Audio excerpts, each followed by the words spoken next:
Desde muito pequeno, Patrick viveu em um ambiente onde a violência fazia parte da rotina. O pai bebia praticamente todos os dias e descontava a raiva na esposa e nos filhos. Para Patrick, apanhar era algo tão comum quanto acordar pela manhã. E aos poucos, aquela criança começou a demonstrar comportamentos que assustavam qualquer pessoa ao redor.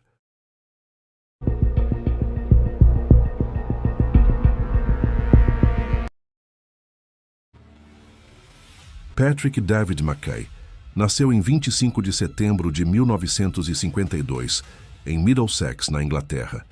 Seu pai, Harold Mackay, era alcoólatra e tinha um comportamento extremamente agressivo. Em casa, as discussões eram constantes e as agressões faziam parte da rotina. Patrick cresceu em um ambiente onde medo e violência eram praticamente normais. Harold espancava a esposa e os filhos com frequência, chegando a agredir a esposa quando ainda estava grávida de Patrick com um chute em sua barriga. Desde muito pequeno, ele aprendeu que resolver problemas com violência era algo comum, e isso começaria a aparecer de maneiras cada vez mais preocupantes. Enquanto outras crianças brincavam na rua ou iam à escola sem chamar atenção, Patrick já demonstrava comportamentos que assustavam professores, vizinhos e familiares. Ele brigava por qualquer motivo, roubava, mentia com facilidade, parecia não sentir culpa depois de machucar alguém. Mas havia algo ainda mais perturbador. Patrick começou a maltratar animais. Ele torturava animais apenas para observar o sofrimento deles. Em um dos episódios mais conhecidos, teria colocado uma tartaruga viva no fogo. Infelizmente, esse tipo de comportamento é considerado um dos sinais mais comuns em pessoas que, mais tarde, desenvolvem uma violência extrema. Na época, porém, pouca gente entendia a gravidade daquilo. Muitos acreditavam que era apenas uma fase ou consequência da infância difícil. Com o passar dos anos, a situação só piorava. Patrick parecia incapaz de seguir qualquer regra, fugia de casa, entrava em confusões. Era constantemente levado pela polícia por pequenos delitos. A própria mãe já não conseguia controlá-lo. Em determinado momento, ela percebeu que manter o filho dentro de casa colocava toda a família em risco. Foi então que Patrick começou a ser enviado para instituições destinadas a jovens problemáticos. A ideia era simples: afastá-lo daquele ambiente e tentar oferecer tratamento. Mas nada parecia funcionar. Ele brigava com funcionários, atacava outros internos e voltava a apresentar o mesmo comportamento pouco tempo depois. Era como se qualquer tentativa de ajudá-lo simplesmente fracassasse. Quando tinha cerca de 10 anos, Patrick perdeu o pai. Harold morreu por complicações causadas pelo alcoolismo. Para muita gente, aquela morte poderia representar um recomeço para a família. Mas para Patrick, aconteceu exatamente o contrário. Mesmo tendo sofrido nas mãos do pai durante anos, ele passou a idealizá-lo. Guardava fotografias dele. Falava sobre Harold como se ainda estivesse vivo. Em alguns momentos, parecia enxergar o pai quase como uma figura que deveria ser admirada. Era uma relação completamente contraditória. O homem que mais o machucou acabou se tornando alguém por quem Patrick demonstrava uma estranha admiração. Na adolescência, os problemas ficaram ainda mais graves. As pequenas brigas deram lugar a ataques muito mais perigosos. Segundo relatos da época, ele chegou a tentar matar a própria mãe. Em outra ocasião, também atacou uma tia. Esses episódios fizeram com que médicos começassem a acompanhar o caso mais de perto. E a conclusão dos especialistas não era nada animadora. Patrick apresentava traços claros de psicopatia.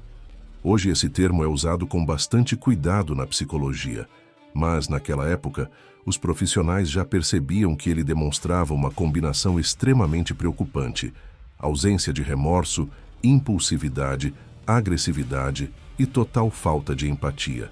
Era alguém que parecia não sentir absolutamente nada ao machucar outras pessoas. Mesmo assim, não existia muito o que pudesse ser feito. Ele era internado, recebia tratamento, passava algum tempo longe das ruas. Depois, era liberado novamente. E todo o ciclo recomeçava. Ao longo da juventude, Patrick passou por reformatórios, hospitais psiquiátricos instituições para menores e também pela prisão, sempre pelos mesmos motivos: violência, agressões, furtos, ameaças. Cada novo relatório parecia dizer a mesma coisa. Patrick representava um risco para outras pessoas, mas ainda assim ele voltava para a sociedade. Na fase adulta, outro comportamento começou a chamar a atenção. Patrick desenvolveu uma obsessão por Adolf Hitler. Seu apartamento passou a ficar cheio de símbolos nazistas, fotografias e objetos relacionados ao regime alemão. Ele também dizia admirar figuras autoritárias e acreditava que algumas pessoas simplesmente não mereciam viver, principalmente idosos. Em conversas com conhecidos, Patrick afirmava que tinha desprezo por pessoas idosas e vulneráveis. Na época, ninguém imaginava que aquelas frases logo deixariam de ser apenas palavras. Para sobreviver, Patrick fazia pequenos trabalhos temporários, mas dificilmente permanecia empregado por muito tempo. Gastava o dinheiro rapidamente, roubava quando precisava de mais dinheiro, mudava constantemente de endereço. Levava uma vida completamente desorganizada. Era exatamente o tipo de pessoa que passava despercebida no meio da cidade. Sem família por perto, sem amigos verdadeiros, sem ninguém acompanhando seus passos. E foi justamente nesse período que começaram a acontecer mortes que, inicialmente, pareciam não ter nenhuma ligação entre si.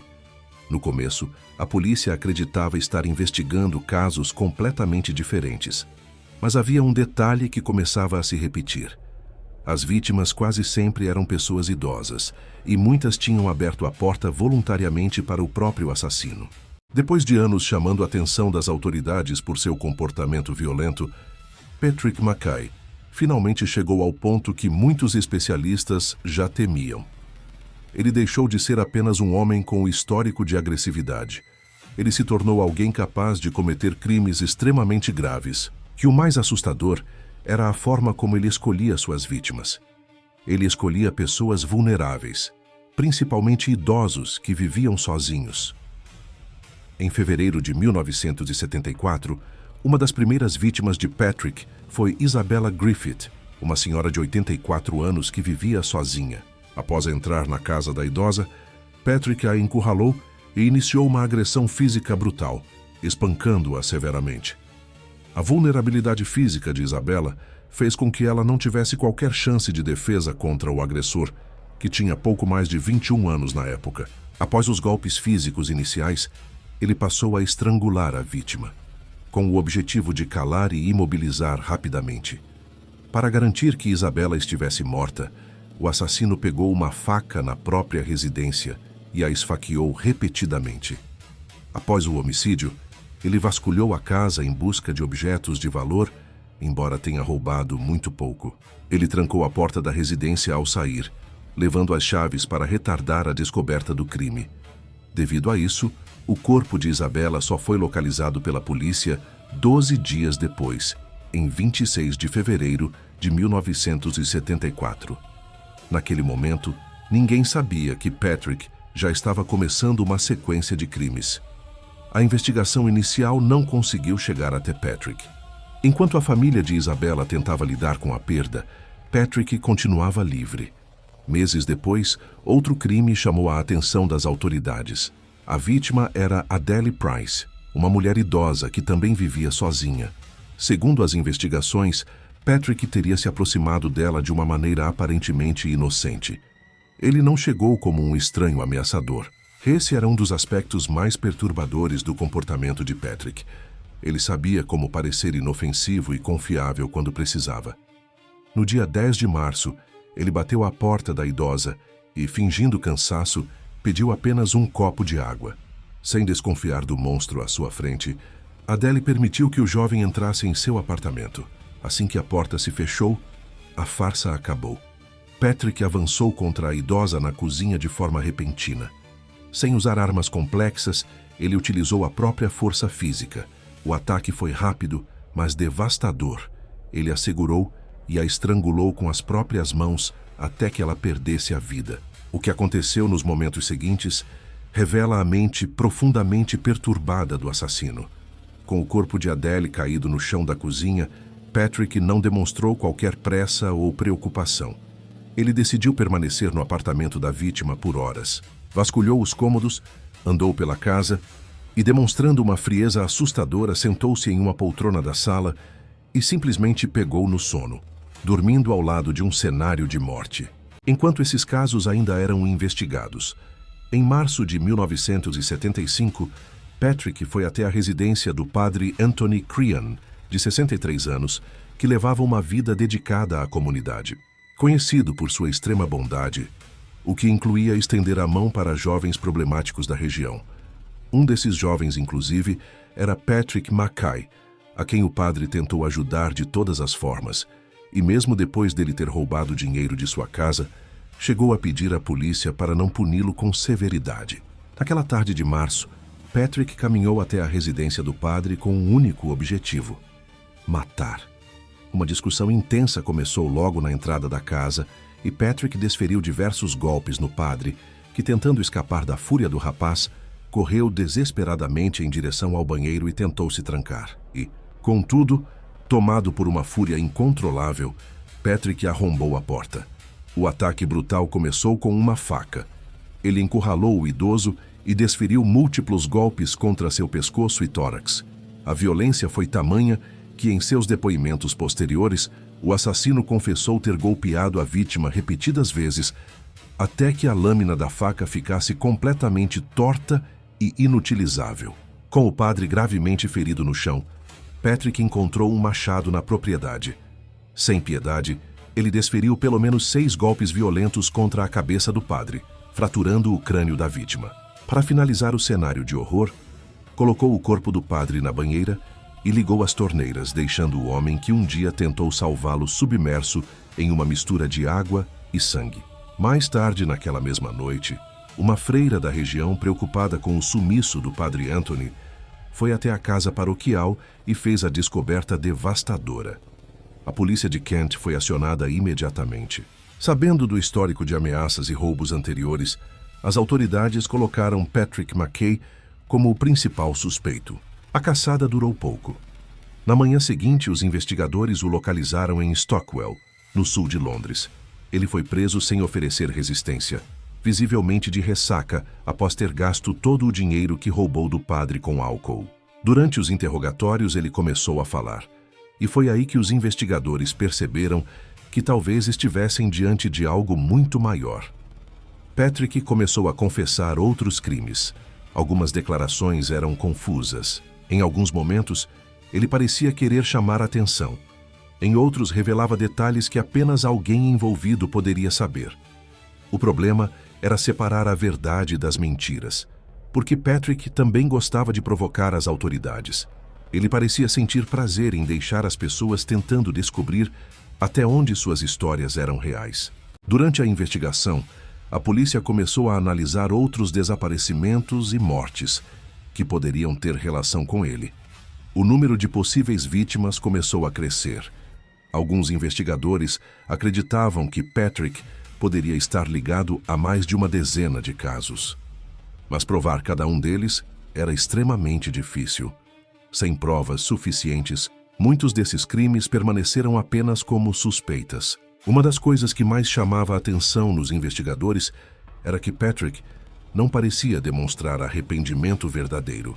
Ele falava sobre os crimes de uma maneira fria, como se estivesse contando uma história sobre outra pessoa. Era exatamente o tipo de comportamento que os especialistas já haviam identificado anos antes, quando ele ainda era adolescente. Os sinais sempre estiveram ali. A diferença é que agora existiam vítimas reais. No julgamento, a defesa tentou argumentar que Patrick não deveria ser considerado totalmente responsável por seus atos devido aos seus problemas psicológicos. Mas os especialistas concluíram que, apesar de apresentar características de psicopatia, ele sabia diferenciar certo e errado. Ele entendia o que estava fazendo e entendia as consequências. Em novembro de 1975, Patrick Mackay foi condenado. Ele recebeu uma sentença de prisão perpétua. Inicialmente, foi determinado que deveria cumprir pelo menos 20 anos antes de poder solicitar uma possível liberdade. Mas, Mesmo décadas depois, as autoridades continuavam considerando Patrick uma pessoa perigosa. E talvez a maior pergunta sobre Patrick McKay nunca tenha sido respondida. Quantas pessoas ele realmente matou? Oficialmente, ele foi condenado por 3 crimes, mas suas próprias declarações levantaram suspeitas sobre muitos outros casos. Algumas possíveis vítimas nunca tiveram uma ligação comprovada com ele. Outras continuam sendo investigadas apenas como hipóteses. E esse é um dos motivos pelos quais Patrick McKay continua sendo lembrado até hoje. Não apenas pelos crimes que foram comprovados, mas também por tudo aquilo que talvez nunca seja descoberto. Quando Patrick McKay finalmente sentou no banco dos réus, a Inglaterra já conhecia seu nome. A imprensa acompanhava o caso de perto, principalmente porque não se tratava apenas de um homem acusado de crimes violentos. O que mais assustava era a sensação de que tudo aquilo poderia ter sido evitado. Anos antes, Patrick já havia dado sinais de que era uma pessoa extremamente perigosa. Ele havia passado por instituições, havia recebido avaliações psiquiátricas, tinha um histórico de agressividade desde muito jovem. Mas mesmo assim, em algum momento, ele voltou a ter liberdade para circular pelas ruas. Durante o julgamento, os promotores apresentaram a imagem de um homem frio, manipulador e consciente de seus atos. A acusação mostrou o histórico de Patrick desde a adolescência. Tudo isso ajudava a construir a imagem de alguém que, segundo eles, vinha demonstrando sinais de perigo há muitos anos. A defesa, por outro lado, tentou mostrar que Patrick tinha graves problemas psicológicos. A questão principal era entender até que ponto ele era responsável por suas próprias ações. Especialistas foram chamados para avaliar seu estado mental, mas a conclusão foi que, apesar de apresentar características de psicopatia e outros problemas de personalidade, Patrick sabia exatamente o que estava fazendo. Ele entendia que seus atos eram errados e entendia as consequências. No final do julgamento, Patrick McKay foi considerado culpado pelos crimes comprovados. Ele recebeu uma sentença de prisão perpétua, mas mesmo após a condenação, uma pergunta continuava incomodando investigadores. Será que aqueles eram realmente todos os crimes cometidos por Patrick? Durante os interrogatórios, ele havia dado informações sobre outros casos. Chegou a afirmar que o número de vítimas era muito maior. Mas o problema era que suas declarações mudavam constantemente. Em alguns momentos, parecia estar revelando informações verdadeiras. Em outros, parecia inventar histórias apenas para provocar os investigadores. Isso tornou impossível confirmar todos os crimes que ele mencionava. Entre os casos que levantaram suspeitas, estava o desaparecimento de algumas pessoas que nunca tiveram uma explicação definitiva. A polícia analisou diversos crimes antigos, tentando encontrar alguma ligação com Patrick. Mas, sem provas concretas, muitos desses casos permaneceram apenas como possibilidades. Patrick McKay pode ter sido responsável por apenas os crimes pelos quais foi condenado, ou pode ter deixado muitas outras vítimas que nunca tiveram justiça. Dentro da prisão, continuou sendo uma figura controversa. Ele passou décadas encarcerado. Com o tempo, mudou seu comportamento em alguns aspectos e chegou a adotar outro nome, David Groves. Mas as autoridades continuavam avaliando que ele representava um risco. Pedidos de liberdade foram analisados ao longo dos anos, mas sua libertação sempre gerou preocupação. Hoje, aos 73 anos de idade, e atendendo pelo nome de David Groves, Patrick McKay carrega um título sombrio. Ele é um dos prisioneiros há mais tempo encarcerados em todo o Reino Unido. Apesar de estar em um regime de prisão aberta, a justiça britânica negou recentemente mais um de seus pedidos de liberdade condicional, sob o argumento de que ele ainda é perigoso demais para o convívio em sociedade. Ele foi condenado oficialmente por 3 assassinatos brutais. Porém, a verdadeira extensão de seus atos pode ser muito maior. Em seus primeiros depoimentos, ele chegou a confessar a morte de pelo menos mais 11 pessoas, crimes que nunca puderam ser formalmente comprovados pela polícia. Patrick McKay permanece atrás das grades, mas a resposta sobre quantas vidas mais cruzaram o seu caminho e foram silenciadas para sempre, ele talvez leve consigo até o fim dos seus dias.